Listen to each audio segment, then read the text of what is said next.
Cette guerre des monnaies, c'est aussi avant tout une guerre géopolitique. Aujourd'hui, quand je m'appelle Apple, je produis un iPhone. L'iPhone, quand je m'appelle Apple, je l'achète à 200, entre 150 et 250 dollars en fonction du modèle, sorti usine de Chine. Je l'importe aux États-Unis ou en Europe et je le vends entre 1000 et 1500 dollars ou 1000 et 1500 euros. Vous comprenez que les Chinois qui ont produit l'Apple, qui ont produit l'iPhone, qui ont fabriqué l'iPhone, qui ont construit des usines, qui consomment de l'électricité et de l'énergie, qui polluent pour produire votre iPhone, mon iPhone, qui dépensent du plastique, qui dépensent du silicium, qui dépensent donc de la matière première, de la ressources matières premières, ressources énergétiques, ressources humaines, ressources structurelles avec les usines, etc., ressources logistiques, les camions, les bateaux, les portiques, les ports, etc. Tout ça pour produire votre iPhone, eh bien, en fait, ils vont gagner 20 dollars par iPhone de valeur ajoutée. Et quand on va le vendre en Europe ou aux États-Unis, eh bien là, on va empocher plus de 1000 dollars de la valeur ajoutée. Ça veut dire qu'aujourd'hui, quand vous êtes chinois, vous faites tout simplement couillonner dans le partage de la valeur ajoutée sur la chaîne de valeur globale. Entre ce que je produis et ce que je vends, eh ben le petit chinois, enfin la petite usine chinoise, elle va gagner 20 dollars, donc la Chine va gagner 20 dollars, là où on va gagner, nous, 1000 ou 1200 dollars par appareil vendu quand on le vend chez nous. Et donc, la marge ne se fait pas dans le pays producteur. Et donc, vous êtes chinois. Vous étiez un pays émergent qui a définitivement émergé. Je sais pas, vous avez vu les images de ce qu'est Shanghai, de ce que peut être Shenzhen. À côté, on est un pays du tiers-monde, en fait, nous, aujourd'hui. Donc, il faut bien se rendre compte qu'ils sont infiniment plus modernes que nous. Ils ont plein d'autres problèmes, mais ils sont infiniment plus modernes que nous sur plein de choses. Et ils ont des autoroutes à 12 voies, ils ont des métros partout, ils ont des métros aériens, souterrains, ils ont du TGV en veux-tu, en voilà. Enfin bon, c'est impressionnant ce que c'est devenu la Chine. Et donc là, aujourd'hui, vous dites, je voudrais qu'on le revoie, le partage de la chaîne de valeur. C'est pas juste que moi, je gagne 20 dollars, là où toi, tu en gagnes 1200, donc c'est pas une bonne répartition. Donc Omicron est très méchant, donc moi, je confine. Je te vends plus rien. Alors, tu me donnes combien maintenant pour un petit iPhone? Alors, toujours 20 dollars ou on passe à 40? Donc, la guerre des monnaies, c'est aussi la guerre pour le partage de la valeur ajoutée sur la chaîne de valeur. Et ça, c'est un sujet dont on ne parle pas assez. La grande guerre, c'est autour du partage. La grande question aujourd'hui, c'est qu'est-ce qu'on partage?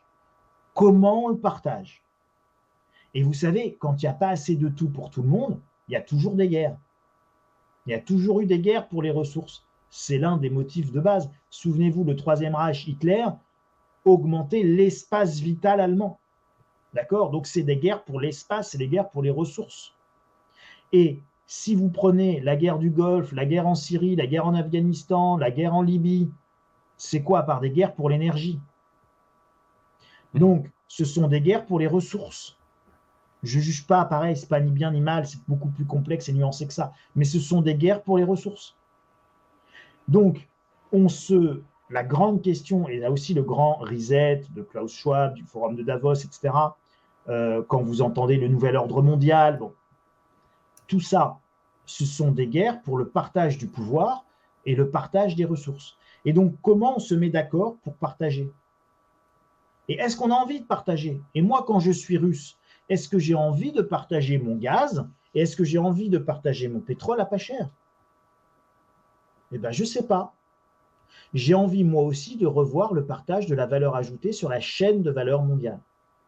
Et aujourd'hui, en fait, on se moque de la Russie en disant que la Russie a un petit PIB, on se moquait de l'Ukraine en disant que l'Ukraine avait un petit PIB, puis on se rend compte qu'en fait, on a plein de pénuries parce qu'il y avait quand même beaucoup de choses qui venaient d'Ukraine. Et pourtant, on achetait ça une misère à l'Ukraine. Et pourtant, on n'a plus d'huile, on n'a plus d'acier, on n'a plus d'engrais, parce que tout ce qu'on achetait à l'Ukraine et à la Russie, on l'achetait à vil prix.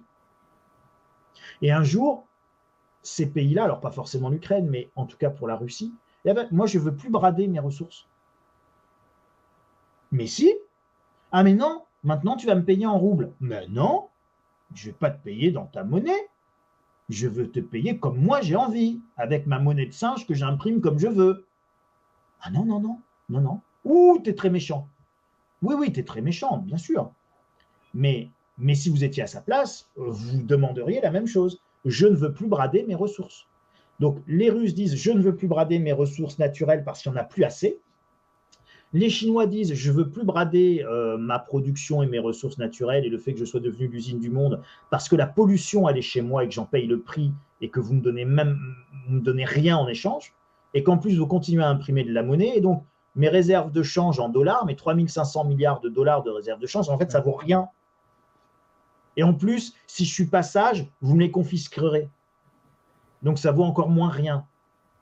Oui, Donc, là on a un gros problème lié au dollar. C'est vrai que on avait les talons or jusqu'à 1944, fin 44, et ça se passait relativement bien parce qu'on avait une matière première en fait qui servait d'étalon à toutes les monnaies, donc ça simplifiait les choses.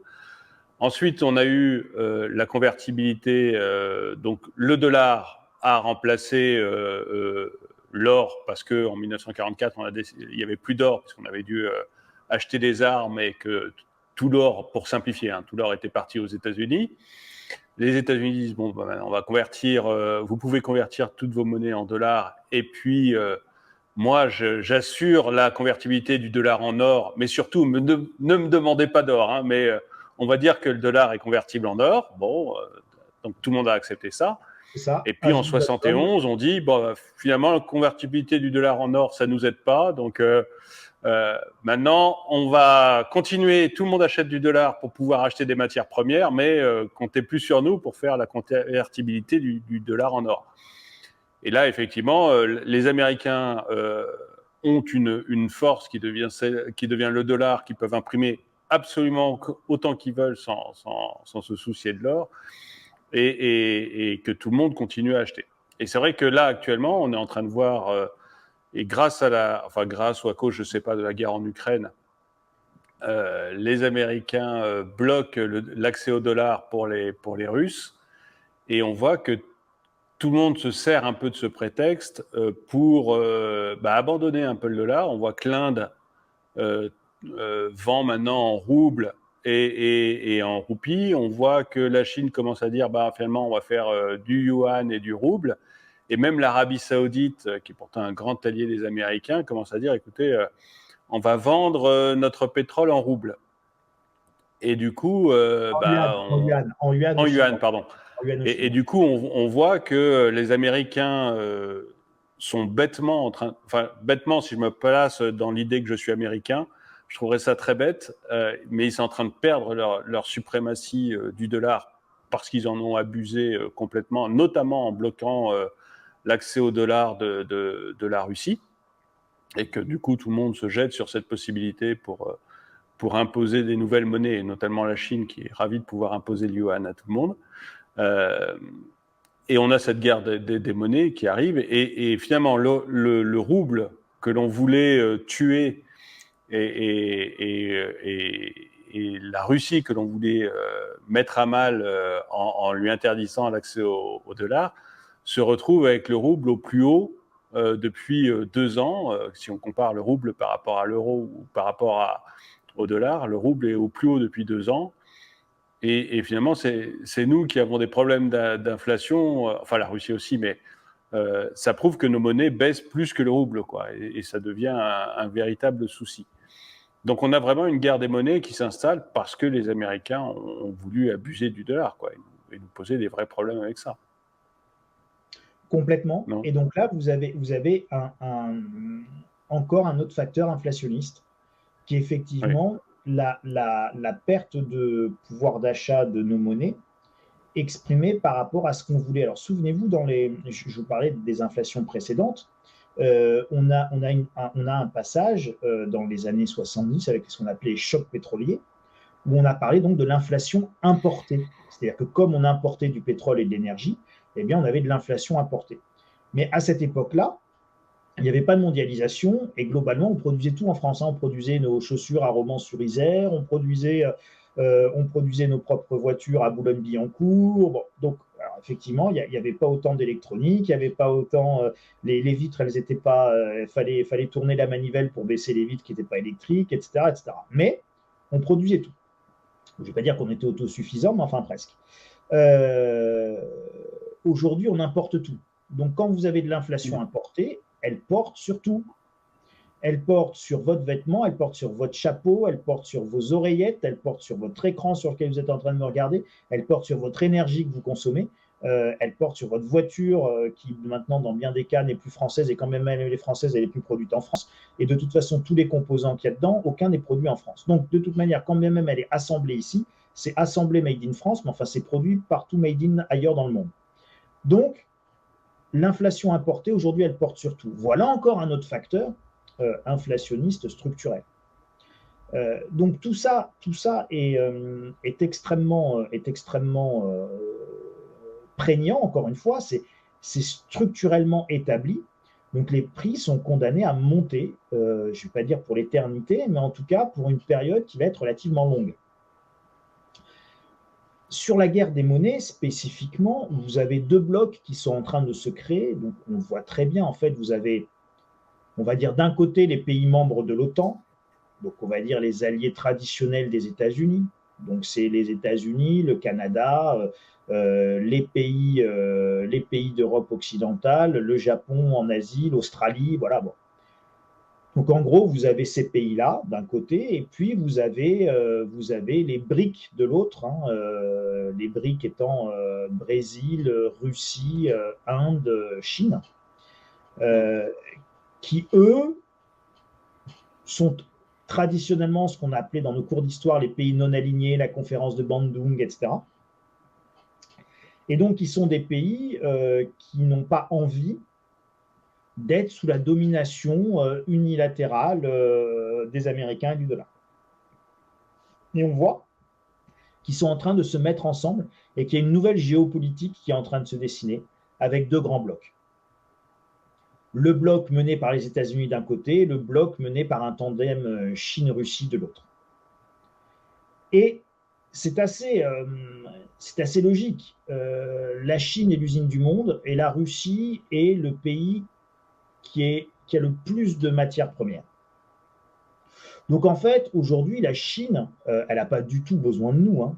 On dit, oui, mais la Chine, elle a besoin de ses clients. Non, elle s'en fiche de ses clients. Je vous parlais tout à l'heure, c'est quoi le mobile, c'est quoi l'objectif des chefs d'État? L'objectif du Politburo en Chine, c'est d'assurer la stabilité sociale. Donc, ce qu'ils veulent, c'est que les gens soient calmes, qu'il n'y ait pas de problème en fait social. Ils ont 1,5 milliard de Chinois, donc il faut nourrir 1,5 milliard de Chinois, il faut donner du travail à 1,5 milliard de Chinois, il faut que le 1,5 milliard de Chinois ait l'impression que tout va bien.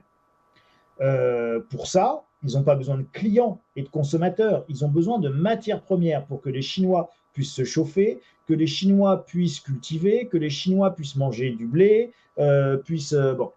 Donc, ils ont besoin des matières premières russes, en fait, aujourd'hui. Ils n'ont pas du tout besoin de consommateurs français, ni américains. Alors, s'ils ont en plus les consommateurs français et américains, tant mieux.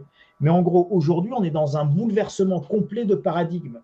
On résonne encore dans l'ancien monde, qui était qu'on allait continuer à faire de la croissance infinie dans un monde fini. À partir du moment où vous ne pouvez plus faire de croissance infinie dans un monde fini, où vous ne pouvez plus transporter les bidules sur 20 000 km. Vous faites quoi? Vous changez votre modèle économique. Encore une fois, je vous renvoie au terme de transition ou de grand reset. D'accord? Donc la grande réinitialisation, c'est quoi? C'est un changement de système. Et la transition, c'est quoi? C'est un changement de système. Changement de système d'un système vers un autre. Le système que l'on quitte, on le connaît. Consommation de masse, production de masse, consommation de masse, croissance infinie dans un monde fini, basé sur des ressources abondantes et pas chères. À partir du moment où les ressources ne sont plus abondantes et pas chères, vous ne pouvez plus avoir de production de masse avec une consommation de masse. Ça, c'est notre système actuel. Et on veut en changer, on veut faire une transition vers autre chose. C'est quoi le autre chose? Eh bien, le autre chose, c'est l'opposé de ce que nous faisons actuellement. Donc, c'est une croissance modérée, maîtrisée dans un monde complètement fini. Donc, c'est plus la consommation de masse. Donc, c'est plus la production de masse. Donc, les Chinois savent très bien que leurs usines, elles vont plus servir à rien. C'est déjà acté, en fait. Ouais. Les dirigeants politiques sont déjà en train de préparer autre chose, là. C'est fini le système de je rentre dans un magasin et puis j'ai 300 000 références à ma disposition. En fait, on fait comme si ça allait toujours durer, mais moi, je sais que c'est déjà terminé. Et que tous ceux qui nous écoutent vont vivre la transition, la grande réinitialisation qui va permettre de passer d'un système à un autre. Alors, c'est souhaitable, de toute manière, on n'a pas le choix, et puis c'est à ce prix-là qu'on évitera le grand effondrement dont parle Yves Cochet dans son Institut Momentum. Il en parle extrêmement bien, Yves Cochet, ancien ministre de l'Environnement et de l'Écologie de Lionel Jospin, me semble-t-il. Ça remonte à quelques années. Donc, Yves Cochet, lui, il vous dit l'effondrement aura lieu l'effondrement dans le sens de ressources et donc d'énergie. L'effondrement aura lieu dans la décennie 2020, c'est-à-dire 2010 à 2020 à 2030. En 2025, plus ou moins 3 ans. On est en plein dedans. Et oui, donc, mais... Pardon. Non, je vous en prie. Allez-y. Inflationniste. Voilà.